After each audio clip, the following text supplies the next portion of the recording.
How do you follow a global phenomenon? Season 2 answers not with a whisper, but with a scream.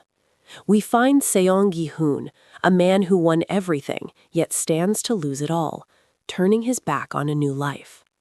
He is haunted, driven to dismantle the very system that created him.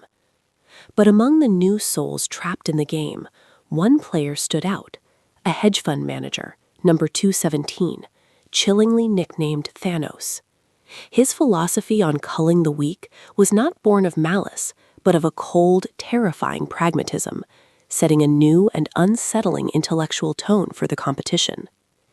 This season, the production leaned into a brutal realism that was felt in every frame. The props were not just objects, they were instruments of fear. Tempered glass was designed to genuinely shatter, making every actor's terrified reaction authentic.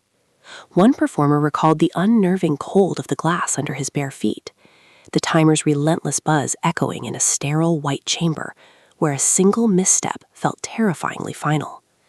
This tangible, deadly world was no fantasy. The pacing was relentless, a decision sharpened by test audiences.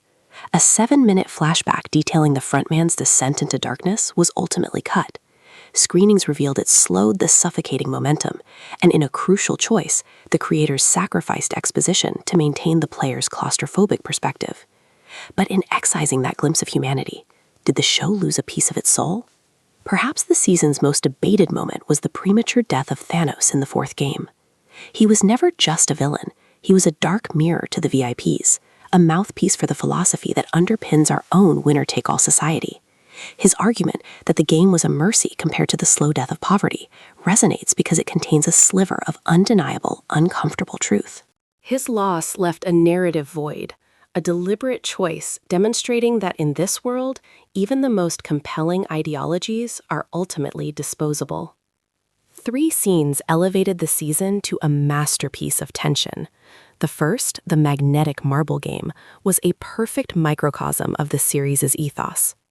On a floor of shifting metal plates, partners faced off, as the arena itself actively worked to separate them. Alliances are temporary. The system is the true enemy. Another favorite, the inverted glass bridge, was a horrifying test of physics and nerve.